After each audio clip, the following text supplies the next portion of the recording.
Hey, let's get started with the show today. This is Corey Miceli, along with my trusty companion, Matthias Bergstrom Anderson, the sexy Viking. How you doing today, Matthias? I'm doing well. How about you? Way better than I deserve, brother. And I'm thankful for it. What does that mean? Shoot, man. I mean, if we all got what we deserve, it'd be a tragic state of the union. But we're doing good, man. We got life. We got the ability to make good decisions and step forward and be the best people we can be. So, shoot, I don't think I necessarily deserve that, but I got it anyway. I consider it a gift. Well, I think maybe you have some things going for you. You just need to realize it. Yeah, that's the point I'm trying to make. So, hey, last episode we left off with the. I'll just recap the story. Years ago at the famous Franz Sports Center, it was always a gathering of like people seeking strength, usually powerlifters, but it could be any type of athlete that just wanted to be the best they could be. And Ernie Franz overheard some people talking in the other room, and somebody was just made the comment, "Hey, would you rather bench 500 pounds today or 600 pounds tomorrow?" Trying to make a point of something. And Ernie overheard it from the other room, and he barks out, 600 pounds today. So everybody kind of laughed and blah, blah, blah. But so the point I wanted to make about that, I believe for an athlete, that is the athlete coach relationship. I believe that it's easier to coach an athlete that has that attitude, that has a strong sense of urgency, has that fire burning in their belly. They have the desire, the drive, they want to get things done. So I think high level coaching is about managing, the best type of athlete coach relationship is the coach that is good like managing that athlete's energy. So we obviously know there's a point of going too far where you can really like hurt yourself. And I think I'm a great testament as to what that can, with an athlete unbridled, the things that can happen. So I put a little list together of like kind of like bumps and bruises that I've had over the years, and it off the top of my head, here's how it goes: pec tears or severe strains, at least 20; complete pectoral ruptures, at least one; not a tendon rupture, but a muscle rupture. And some of those tears and strains could have actually been small ruptures as well. I have like at least a golf ball sized hole in my left pectoral muscle. It's kind of interesting. Damn. Patellar tendon ruptures, 2; broken ribs, at least 2; shoulder dislocation, at least 1; torn labrum, at least 1; biceps rupture. Again, the tendon didn't blow off the insertion point, just the muscle itself ruptured. So I went from having like a very nice looking left biceps that was, I don't know, I wouldn't compare it to any bodybuilder necessarily, but it was a big full biceps muscle. Boom! In a flash, it turned into like a blob of like beef jerky or something. Complete hamstring rupture, at least 1, maybe 2; hamstring tears, probably close to 10. A sartorius, you know what the sartorius muscle is, Martius? Oh, it's down in the leg, right? Yeah, it's like the longest muscle in the body. It inserts like at the upper outer part of the hip, wraps around to the like inner thigh, and attaches below the knee. So I had I have one sartorius rupture, but it happened in 4 separate places. Broken nose, I have a bunch of them. You already know about the one where I get hit with the beam, and it was a complete like destruction of the bridge of my nose. That really has nothing to do with training. Broken arm, 2. Oh, I forgot about a broken hand. Played my sophomore football season, the majority of the season, with a broken hand. Meniscus, gone years ago. Concussions, who knows? I don't even know how to respond to that, because the time when I was playing football, like no one gave a crap about concussions, so nobody ever talked about it. And at least 1 broken fingernail. Yeah, I So mean, anyway, I almost broke my finger too. Like my thumb finger is actually a little bit crooked, to be honest. oh yeah, I got most of my fingers are crooked. I was just trying to be funny with the broken fingernail part. Yeah, me too. So anyway, my point being, but let's look at like the best athletes are the ones that are driven. I mean, that takes no rocket scientists to figure that out. But so what's a coach's job? To keep those athletes like on point, on task, like motivated, and like manage that kind of drive. So it's kind of, having that push-pull relationship with having that strong desire, but then being smart enough to like not break the athlete. Do you have any thoughts on that? Thoughts on bench pressing 600 pounds today instead of 500 pounds today or 600 tomorrow. I mean, yeah, I think like the best athlete or lifter that a coach can have is the one who is gonna really fuck himself up if you let him do what he wants to, and then you just kind of hold him back, and he gets all the gains in the world. Exactly. Yeah. Let me give you a quick. I may have shared this story with you before, but it's like like the best friend a guy could ask for. My little brother Sherman Buells. He was a great football player. Never made the NFL. This wasn't his path of life. Still very successful. Great young man. We'll have him on the show at some time, probably a couple times. Got some incredible stories about overcoming like obstacles in life. But Sherman had a strong desire to play in the NFL. And there was a hill we used to go run, back in Aurora, Illinois. And I'd taken some NFL football players there. They would typically do between 4 and 6, full hill sprints at this particular hill. And, so Sherman, we were taking some athletes over there one day, Sherman being one of them. And he heard that most of the NFL guys, we would do like 4 or 6 of these sprints. So we did our full workout. Sherman says, I'm going to stay. So he did like 3 more hill sprints. I'm like, all right, Sherman, we're heading back to the gym, brother. So we go back to the gym, and a bunch of time goes by. And I'm like, what the heck is going on with Sherman? So finally, he shows up and like walks like a zombie into the gym. He could not talk. He's a black gentleman, and his face literally looked like grayish white. I'm like, what went on? And all you can really say is he did 23 of these hill sprints, which is like, kind of felt bad. If I would have been there, I would not have let him push himself to that level. But that's the kind of drive and determination that makes us, a top caliber athlete, man. So there's no substitute for that effort, that grind, and that willingness to push beyond the threshold that feels comfortable. So yeah. I know we talked earlier about the subject of pain. Pain management, pain tolerance. What pain is like. There is the word good pain as a response to training, and what pain is bad pain as a response to training is like an important aspect of human performance also. Yeah, for sure. I mean, when it comes to pain, I mean, it's like, let's say you're trying to hammer a nail and you hit yourself on the top with a hammer. I mean, it's probably gonna hurt like hell. And we all know you don't remove that pain by hitting yourself on the top again with the hammer. And still, at the same time, a lot of people seem to think if you're in pain, it's because you have weakness and you need to train more. So they end up doing the same thing that causes the pain in an attempt to remove the pain. And then the pain gets worse, So a way to think about it is, if you hit yourself with a hammer, it's going to hurt in a very bad way. And if it feels kind of like that when you have pain in the gym, then it's not just weakness leaving the body.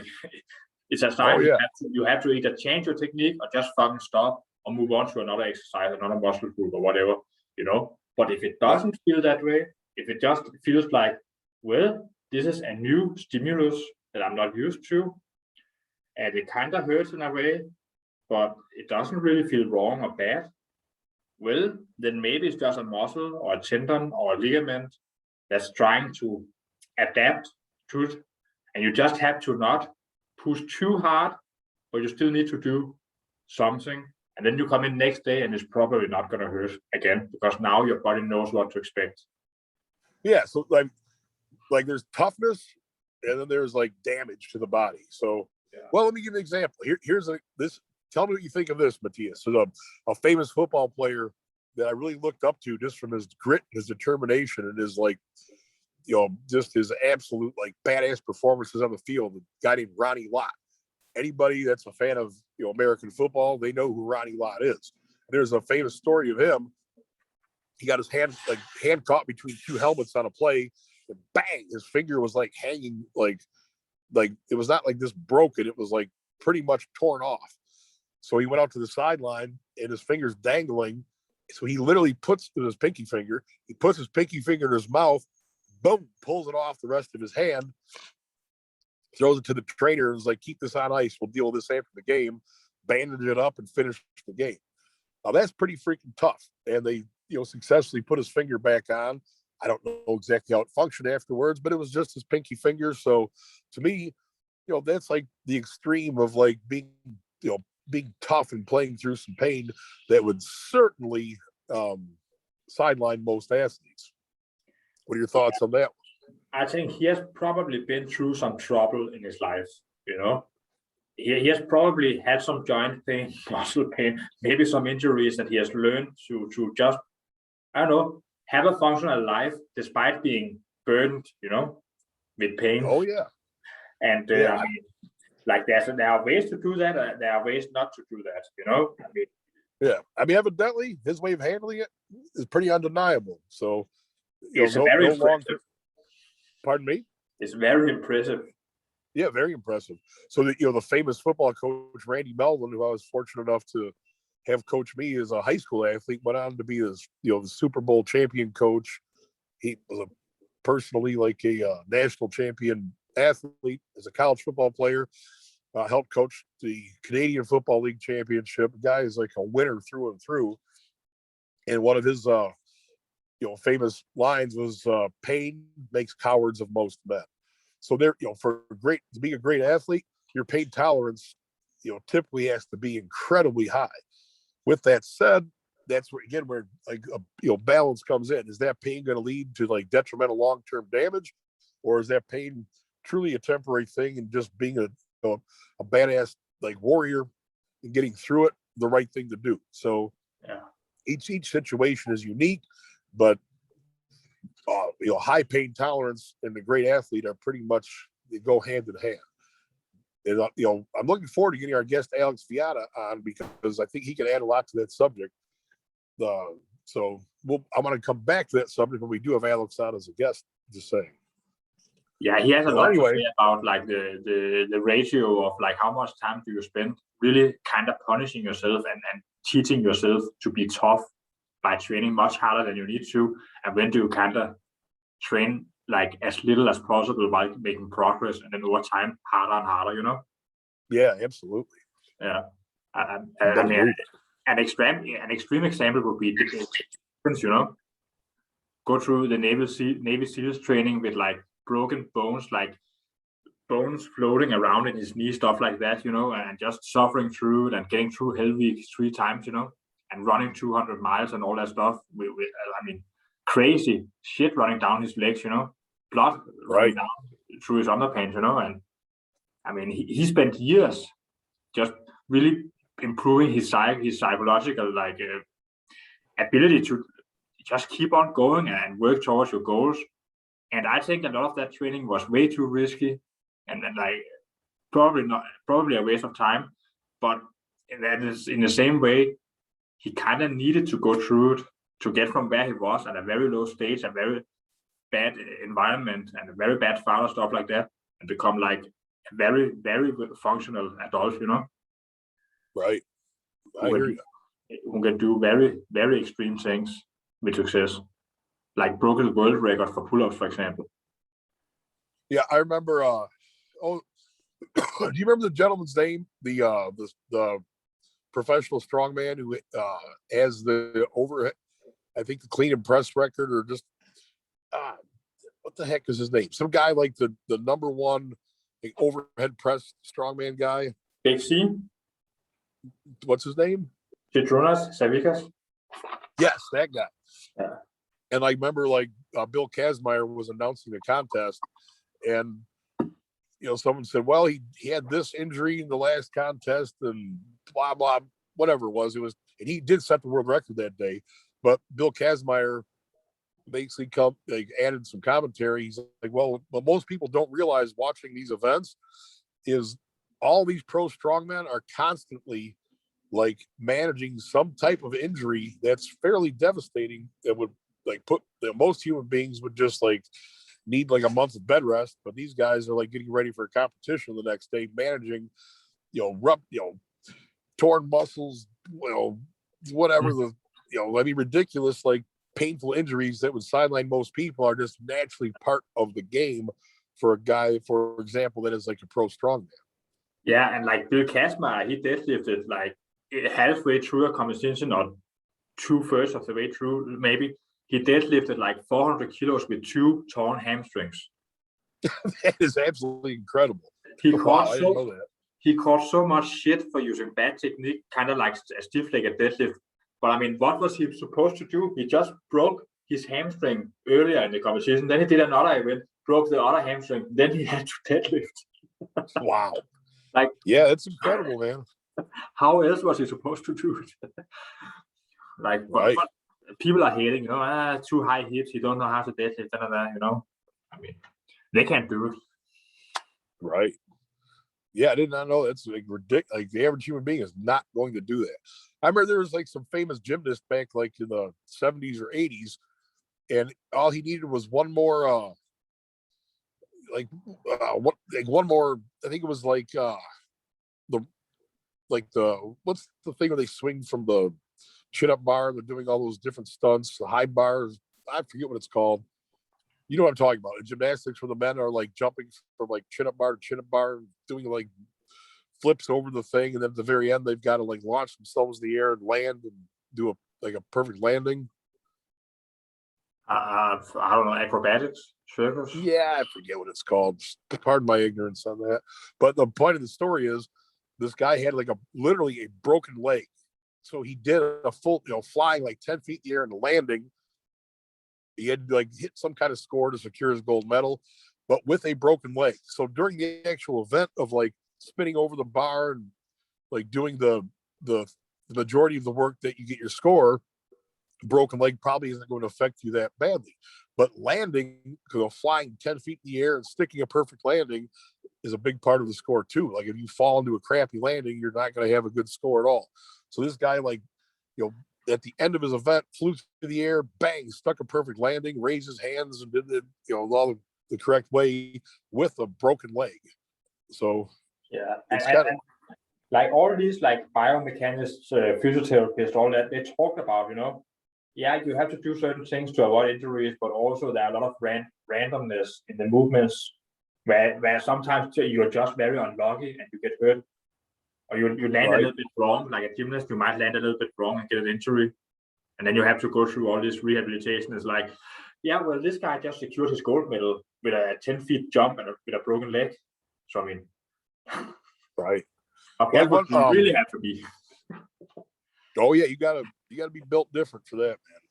Yeah. I'll give you like a personal story of mine where I like displayed some like good mental toughness. My junior year of high school, it was like a real battle between me and this other athlete for a starting position. And I'd say what gave the other athlete an advantage was like his family. He was like, his name was like pretty like let's put it this way, he had a tradition from his older brother who was like an All-American lineman who got a scholarship, a Big Ten scholarship, was a Big Ten starter for like 3 years. And that was his older brother had already set the tempo of like making life a little easier for the younger brother because they had a similar expectation of the younger brother. So I was, with this new head coach we had, I was more or less, a no name. Whereas like this kid had a lot of notoriety behind his name because the expectation of him being like a top level Big Ten athlete was very high. So every day was like a battle to earn that starting position. So I thought, for whatever reason, I thought it would be cool to have all black shoes. So I like spray painted my shoes all black. So it kind of screwed the shoes up. And then one day at practice, I'm like, man, like they did the same thing to both heels. Like I had this like burning feeling in both heels, but I didn't want to like stop and see what was going on. So at the end of practice, one day I take my shoes off and both heels are like completely soaked in blood. I had like rubbed my heels down literally almost to like the bone, where I had these like, quarter sized spots that had like no skin and it looked really disgusting. And remember the head coach saw me after practice and he was like, "Oh my God, what did you do?"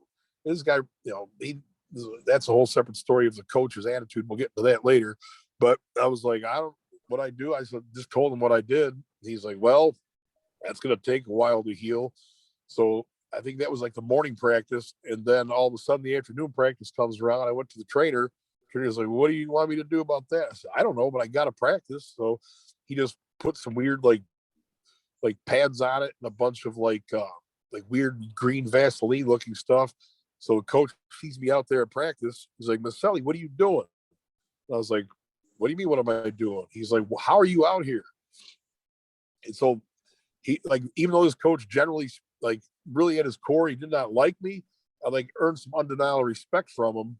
And like, he actually, the only real compliment he gave me during the course of playing with him was like, I've never seen that type of like toughness out of a high school athlete before. And that really, showing him what I was willing to do to stay in that field and practice, like, scored some points with him. So in that respect, again, there's no long-term damage. It was just like every step is brutally painful. So you just learn how to manage pain and keep going forward. So like that pain tolerance and pain management, it's so important in sports. But again, it's a fine line. If it's going to cause long-term damage, where do you draw the line? Who knows? I mean, basically, the line is drawn when the pain stays the same or get worse instead of getting better. Now, the question then becomes, what if it gets a little bit better? Could it get even more better? And if you do more to get it better, would the training be too little? Would you lose too many gains? How long will it take to recover? How much will you lose? How long will it take to get it back? It really becomes like a big ass puzzle. And especially if you played football back then, if you had any injuries doing that, I mean, there's an off season and an on season, and you don't get to decide when that is.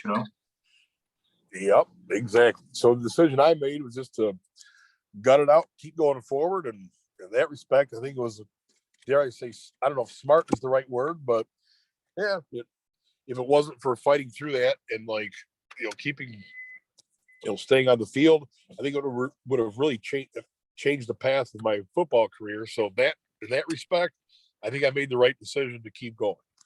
So I remember like my sophomore year of college, when I, earned my starting position, I don't remember how it exactly happened, but I ended up breaking my hand, the bone, like, in between like your pinky knuckle and your wrist.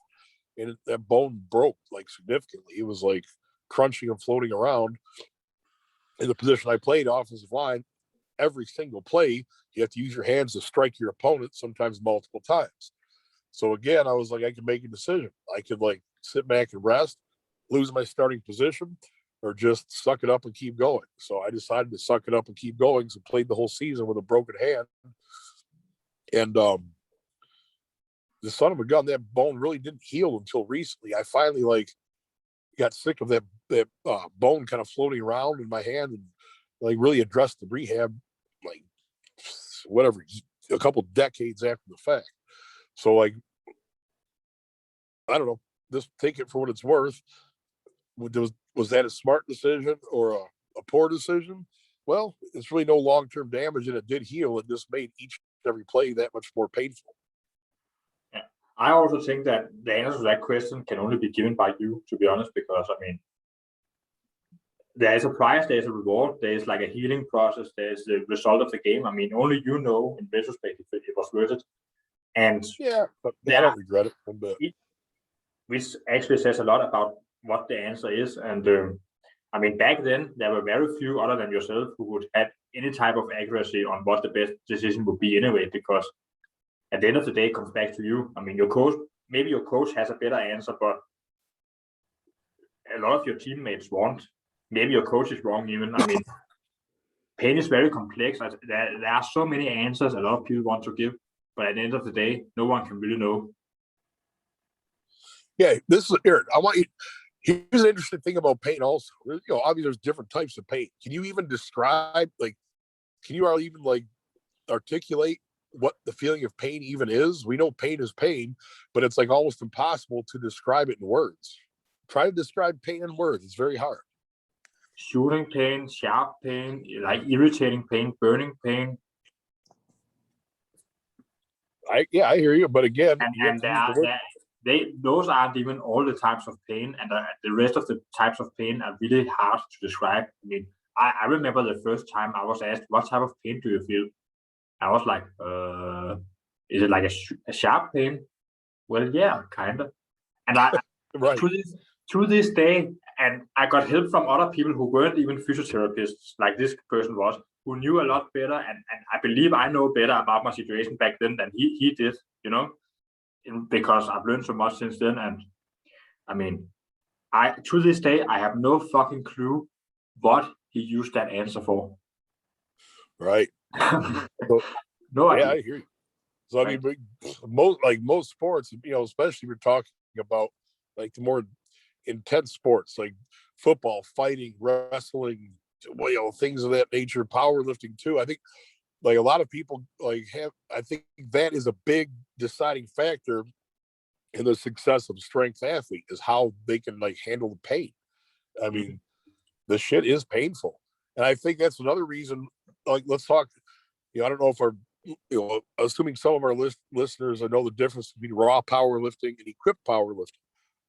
Personally, I've done a lot of both, and I can, with great certainty, tell you, equipped powerlifting, although in some aspects, it is safer than raw powerlifting. It is a lot more painful. For example, the compression of the equipment, just the nature of it is painful. It's effective, but your pain tolerance is certainly something that affects the athlete's performance when they're wearing like very tight supportive equipment. Let's look at raw powerlifting. I think by a lot of reasons, some athletes prefer just wearing knee sleeves or not knee wraps is the pain that is associated with those knee wraps. And for the listeners, unless you've seen like what like a pro level, highly competitive knee wrap is like, the amount of pain that comes with a very tight competitive level knee wrap is like hard to describe. So, any thoughts on that? Do you remember a viral video like 8, 9, 10 years ago that had a guy squatting with knee wraps? He walked it out. He couldn't quite get it. He dumped it over his head into the rack. The rack tipped over, and the bottom of the rack was connected and pretty long, so it was behind him. The rack fell over. That bottom of the rack hit him behind his knees, and he fell on his ass. No, I don't remember that. Do you not remember that at all? Well, one of my friends who has no experience lifting and who is fat and all that stuff, I mean, he laughed like, why is he fall like that? What's he doing here? It's so funny. So I grabbed my knee wraps that I had. I didn't really use it. It was a gift from another friend. So I told him, well, I'll show you. And I put them on him like the way I had been shown to do it. And I think I actually held back a little bit. And I mean, he didn't even get the first knee wrap on completely before he was like, oh, no, fuck, I'll take it off. It hurts too much, Right. And he was like, exactly. Why did you want me to put that on? It was just a video. That I was like, yeah, I think you know why I wanted you to put it on, because you were mocking that guy, of like he had very stiff legs and had a hard time keeping his balance because it's fucking tight. The knee wrap is so tight. You like some of the autonomy over your own body is just removed by the knee wraps, and then in other ways it's kind of given, because it makes you more stable in the bottom of the squat, but it does not make you walk very balanced necessarily. I mean, right. Yeah, I'll give you an example. Like a lot of the guys in our powerlifting crew, like that's a big. It's definitely a performance advantage. The tighter knee wrap you can tolerate and perform with is absolutely an advantage in the sport of powerlifting. And one of the top powerlifters in our area over the years, a guy named Corey Akers. I'm not sure if you know who he is or not, but he was very freaking tough guy, and his mantra was like, how tight you want that knee wrap, as tight as you can get it.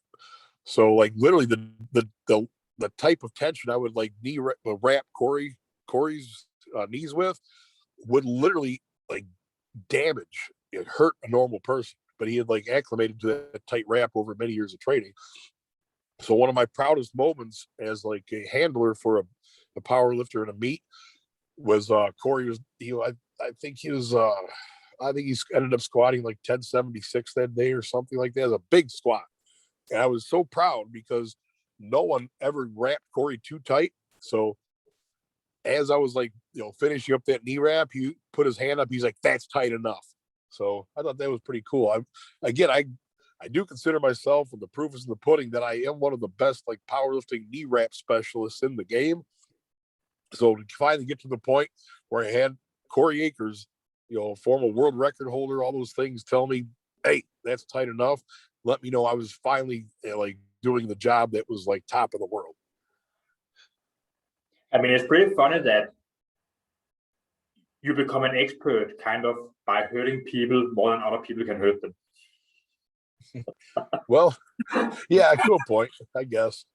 But I mean, anyway, that should tell the listeners that like a little bit something about how intense using knee wraps can be. Oh yeah, incredibly intense, man. Yeah. Here's kind of an interesting story too.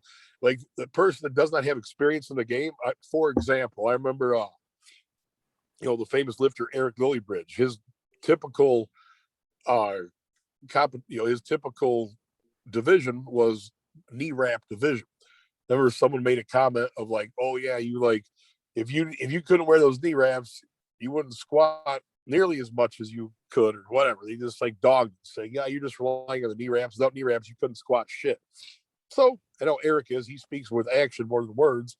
So the next meet Eric signed up for, he just checked the no knee wraps division, and his first ever contest doing no knee wraps division, he set the world record with no knee wraps. So I thought that was pretty cool.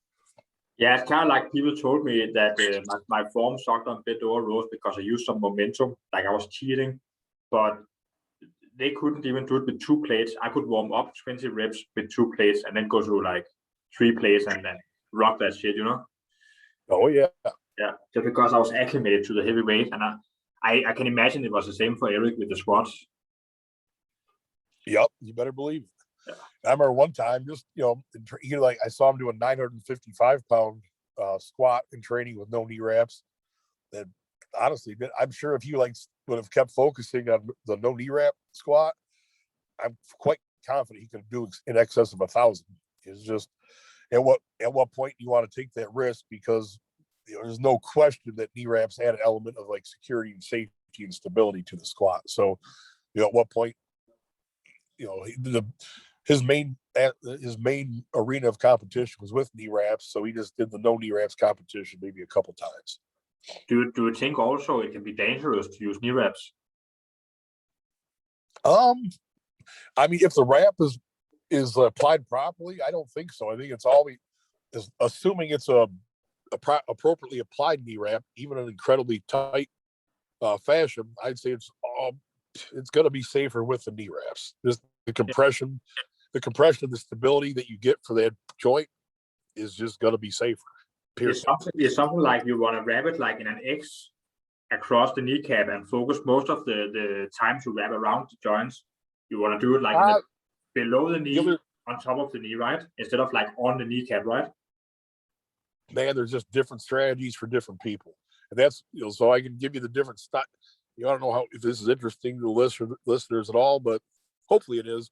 So with different styles of knee wrap, depending on the lifter, it varies greatly. The different, some like for Eric, for example, we did a lot of like knee wrapping tension directly over the knee, where the knee wrap wouldn't go that high on the quadriceps. And there's like me, for example, my the teardrop muscle, the vastus medialis, is very, very high on my thigh. So I always performed better with a very, very high wrap that really pinned that vastus medialis into position. And I did prefer like a good X over the to encapsulate the kneecap, so it had like a pocket in it. Whereas like there's other lifters that do more just the corkscrew style, where they're not doing the crisscross pattern to make a pocket for the kneecap. So it just depends on the athlete, man. Like there's so many variables to, that what determines the most effective knee wrap for the athlete is a lot of different factors. Like so I think it'd be kind of like very meticulous to get into all those details. So we'll just simplify it and say the knee wrap has to be dialed into the individual and their style of squatting that they use. Yeah, because what I was trying to ask is because a long time ago someone said something I haven't really found out since then if it's true or not. Maybe you can tell me. that what he said is that if the knee wrap is tight, it's dangerous. Then it's dangerous because it pushes the kneecap into the knee joint, and it gets grounded down or something like that. It gets damaged because the kneecap is supposed to have like be moving freely and not like, I don't know, pushed into the joint. Well, when you're attempting a world record squat, the rules all change. Yeah, it's not necessarily about optimizing joint health when you're competing. Yeah, I mean, if you're, your job is like joint survival at that point. I mean, like any like high performance athletics, I don't really care what the sport is. There might be exceptions to the rule, but when you go to the extreme level of any sport, I mean, health, managing and maintaining your health is what's important. The general exercise and keeping active lifestyle, that is so far removed from like the extreme of like any kind of sports that it's like two separate discussions. Oh yeah, even like even like this, take like an Olympic sprinter, man, that's dangerous at that level, because you're just running down a kid running down the street. That's just good activity and healthy, and there's really no risk to it. It brings a lot of health benefits. Now, getting tuned up to like be an Olympic level sprinter, even though it's just running, it becomes it's a very violent nature, where those athletes are also on the verge of like damaging themselves at any freaking moment during that event. So even it's not a contact sport, but it's very, very intense, in the nature of like high level athletics is dangerous to almost to almost a blanket statement across the board. Even a sport like golf, for example, a professional golfer, the amount of like power, balance, and like force application that goes to the motion of a swing it's brutal. It's not easy. Now, a putt might not have any inherent risk to it, but driving a golf ball at full force at a professional level, there's things that are certainly more dangerous, but that even brings risk to it. So do you say that? Are you saying that a knee wrap is healthy because it's not about optimal joint health? It's about not fucking wrecking your shit. Yeah, there you go. While at the same time, the wrap itself might actually cause some damage, but mathematically, the pros outweigh the cons because of the heavy weight. I mean, it's kind of like this. Let's look at like some let's look at some like racing. Whether you're like how safe is like super bike racing? I don't know. Like, there's no doubt wearing a helmet is a good measure to take if you're a super bike racer. But how the inherent risk of being a super bike racer, I mean, you are risking death the entire time. So it's definitely how safe is it to be a super bike racer? I don't know, not very safe at all. But it makes it a little less risky wearing a helmet, makes it a little less risky having the appropriate gear on. But the reality is, it's like a death-defying like stunt that you're engaging in the entire time. Yeah. So people like like NASCAR or drag racing or motorcycle racing. I mean, how safe is that as an activity in general? People like it. People do it. Yeah. What are your thoughts on that? Well, I mean, I think there are a lot of things that are clearly dangerous, but a lot of people don't get hurt from it, because at the end of the day, a lot of things we fear are just imaginary. That like maybe not if you are like 10 meters in the air on a motor cross bike. I mean, obviously there are a lot of good reason to fear it, but I mean, if you're very good at it, if you get hurt, maybe there's a bad landing or something, but you still make the jump a lot of times, right? You know what I mean? Yeah, I hear you. Well, let's go back to the super bike race. Let's go back up. Hold on. Let's go back up to the super bike racing. Have you ever heard of like the Isle of Man race? Have you ever heard of that? Not at all. And I think I made a bad example, because so many of them do have scars and stuff like that. So maybe that was a bad example. But I think let's look at it this way. Now, you can do the research. Correct me if I'm wrong, but I'm pretty sure every year at the Isle of Man in that race, someone dies. like it's very, let's put it this way, it's very common for someone to die. I could comment on the exact specifics of it. I know a lot of like the top riders that have big sponsorships, their sponsors like won't even let them do that race. Yet the race is always like full. It's one of the most exciting superbike races out there. But the likelihood of dying is like pretty good. Like I'm, so give me your commentary on that. Like, okay, for example, well, no, just give me your commentary on that. This is a race where the likelihood of dying is pretty high. There's always spectators. There's always a full race field, and it's like super exciting. And if you go to YouTube and just go the YouTube Isle of Man highlights, you're going to see some crazy like performances on motorcycles. So the risk of death is high, yet it's a competition that takes place every year. It's very popular, and it's no holds barred. So like, give me your commentary on that. Well, I have some comments for like normal people in fear and risk reward, and I have some comments about the uncommon man with risk and reward and stuff like that.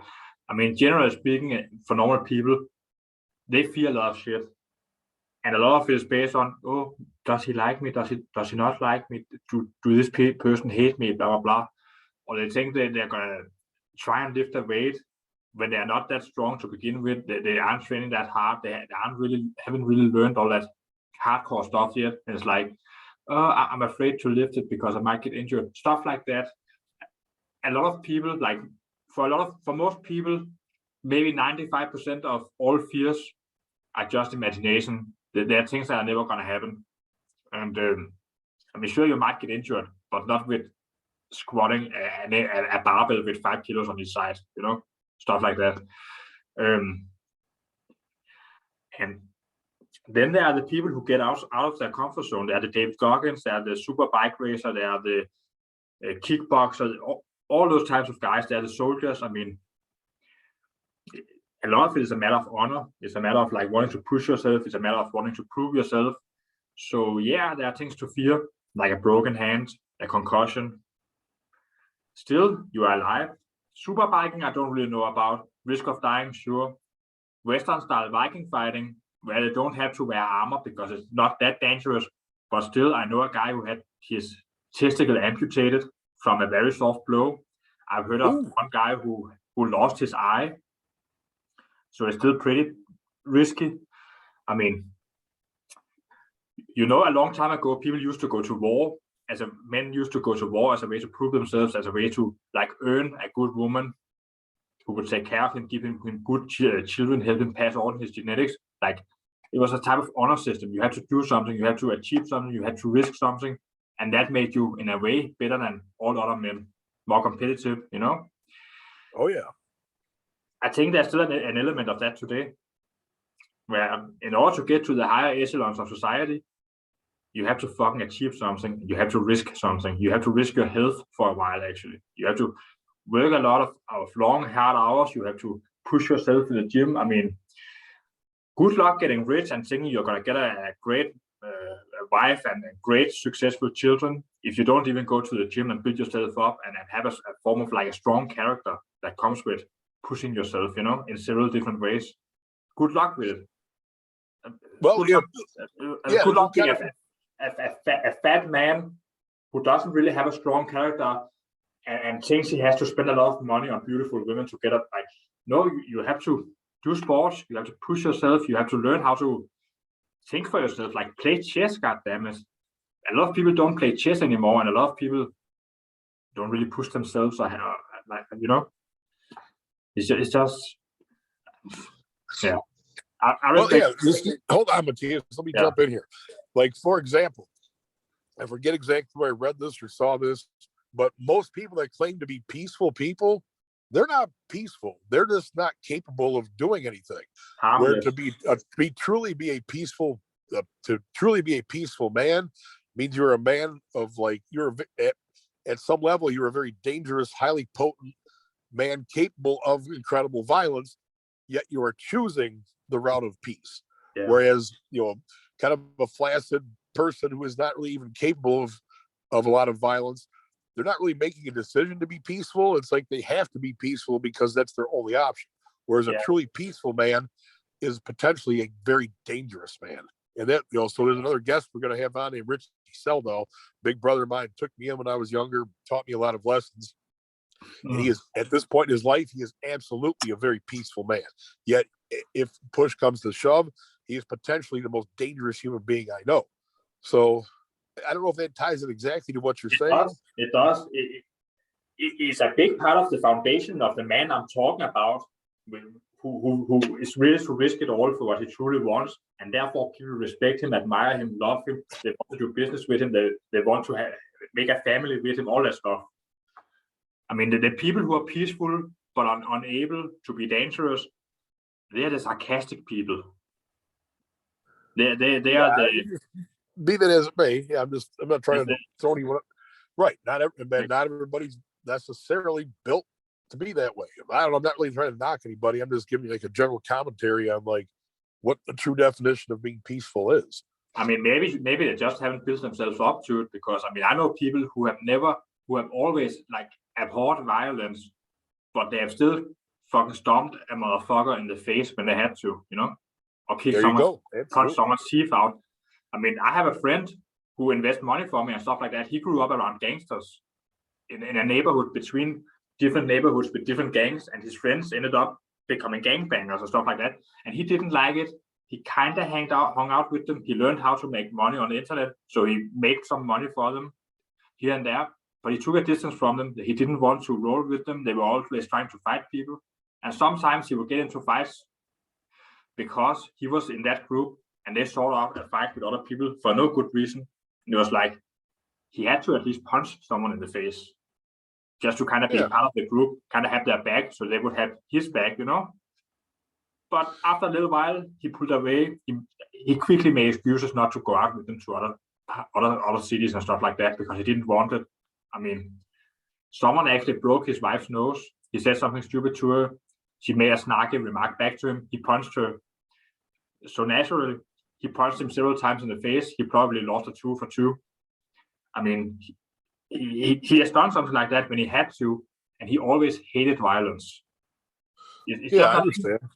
But he does it when necessary. Other people can learn that as well.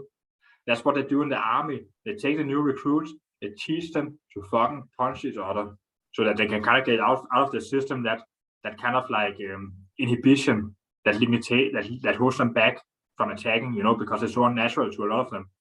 They have to learn, and they learn it. Right. Well, it goes like I see there's a very popular meme that kind of goes around in the United States anyway, and it's like one of the big problems with social media is we have a large group of people that have grown up and never been punched in the face, something like that. So yeah, I have not necessarily. Like, I ever tell you my story of the first like real good ass beating I ever got? No, let's hear it. Maybe. I was in like back another story of Aurora, Illinois. I believe I was like 7th grade at the time, and I thought I was like thought I was a tough ass or whatever. But, basically, I learned the lesson of humility and being respectful. And here's how the story goes: I saw a kid across the street. I sized him up. He looked my size. Some Mexican kid. I'm like, man. So I, like a stupid ass kid with no respect, I just made it very clear I wanted to fight this kid. I forget exactly how I did it. So the kid's like, all right. He fucking comes marching across the street. And as he gets a little closer, I realize, oh, what did I get myself into? Because yes, the kid was basically my size, but I could tell I think I was, how old? He was 7th grade, like 12 years old or something. And this kid was like 15 or 16 years old. And it turns out he was part of the Aurora Boxing Club, and he was actually very good at it. So we get into the fight, and it ends very quickly when I have a significantly beat up face, and he probably got him up. I don't know. It was not like really a match. He could have beat my ass a lot harder if he wanted to, but he just stopped. And he actually was like really cool. And he's like, you know what? He said, I'm not going to kick your ass anymore, but I'm going to teach you something. There's no reason to be disrespectful like that to people. If you would have just said, hey, what's up to me? We could have hung out, gone and shot baskets or something, but you wanted to be an asshole. So I'm just doing this to teach you a lesson because it could have turned out much worse. So I'm sitting there and blood dripping all over my freaking shirt. But the kid was actually cool. So I learned the lesson from that day forward. You want to find trouble, you probably aren't going to have to look that far. So, I think it was a good lesson he taught me, because it was kind of changed my approach when I met random people out on the street. It's much better to have friends than enemies. And that was That's a quick lesson learned that day. That's an extremely intelligent individual. Yeah, he was really cool, man. Looking back at it, I'm kind of, in a weird way, very thankful for the way he handled it. Yeah, I mean, because he could have made my day a lot worse, trust me, but he chose not to. Reminds me of someone I know who, I don't know, he has kind of an ego, brags about having been in over thousands fights, and he loved to start fights when he was like 16, 18, 20 years old, and his dad was in Hells Angels and stuff like that, and he was just fucked up back then.